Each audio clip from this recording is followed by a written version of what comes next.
Hey, my name's Justin. I'm a pastor in Eastern Tennessee, and I am by no means an expert when it comes to apologetics or theology or anything like that. In fact, I would say that there's probably some better things to watch, and a lot of you would agree as you just kind of scroll on by. But maybe this might be able to help some people in my congregation. None of that, but it's a fun outlet for me. As I think about the world that we live in, there's a lot of other people who have different worldviews. They believe different things than Christians, and a lot of times we don't know how to respond to their objections to Christianity. And I think the church is often really bad about this. We know the gospel, but we know it within the setting that is comfortable for us. We don't necessarily know how to work the gospel into discussions that deal with other people's worldviews. And so, anyway, we're going to take a look at a video. These guys are, whoo, they're pretty cutthroat. But let's watch this video together. I think I want to maybe give us some tools to work with when it comes to, or maybe even give us a different way to think about how to have conversations with other people who have polar opposite worldviews. So let's go ahead and watch this. If I tell my wife, if you don't love me, I'm going to set you on fire, does she have a choice? And also, am I a loving, good husband? Those are two questions I want you to answer. If you set her on fire, then you never loved her to begin with. And if God sends us to hell, he never loved us to begin with. Wrong. Okay, so let me ask you a question. God does love you. Let me ask you a question, Eric, and this is a genuine question. Just yes or no. This is not a gotcha. I just genuinely want to know. Do you have anyone in your life that you genuinely love with all your heart? Yeah. What would that person have to do for you to condone them being tortured for all eternity? What would that person have to do? What choice would they have to make? What choices would that person have to make for you to be like, you know what, the best thing could happen right now is that you get tortured forever. That would be a really good thing. What would cause you to make that choice, that decision? Nothing.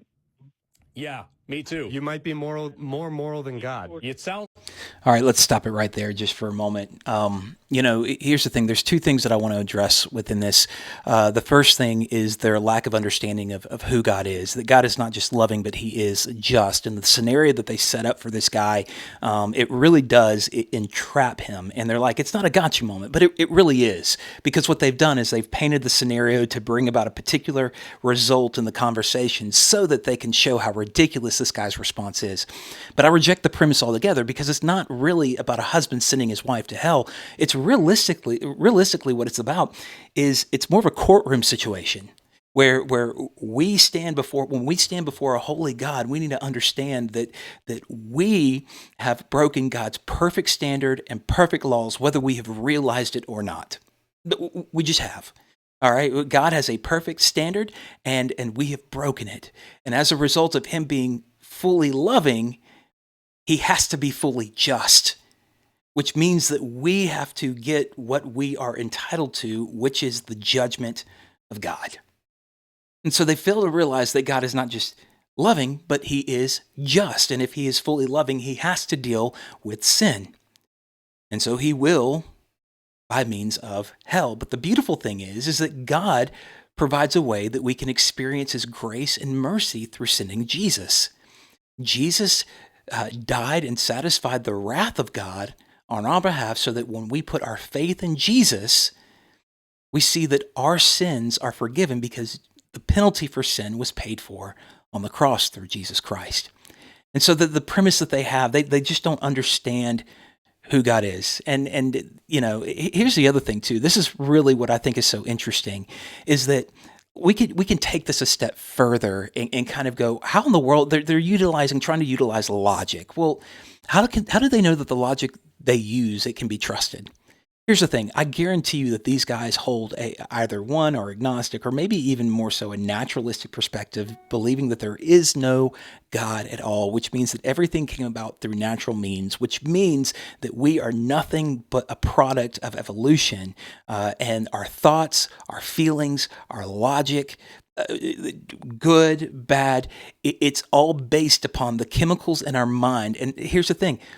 Who's to say what is right? Who's to say what is wrong? Who's to say what is good? Who's to say what is bad? If we are just a product of evolution, And so what makes them think that they can trust the logic that they're even spilling? In fact, they have to borrow from our worldview, from Christianity, to determine what is morally good. And so when they start talking about, well, you might be more moral than God, well, ultimately, where do they get their standard for good? Where do they get it?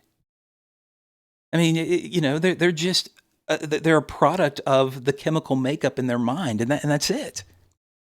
In fact, what gives human beings value? What ultimately, the only thing is God, that we are made in the image of a holy God. And this is one of the things that I think is so funny, is the fact that they don't understand who God is. And not only that, but they want to set up a pattern of logic, but their pattern of logic is flawed. You can't even trust it.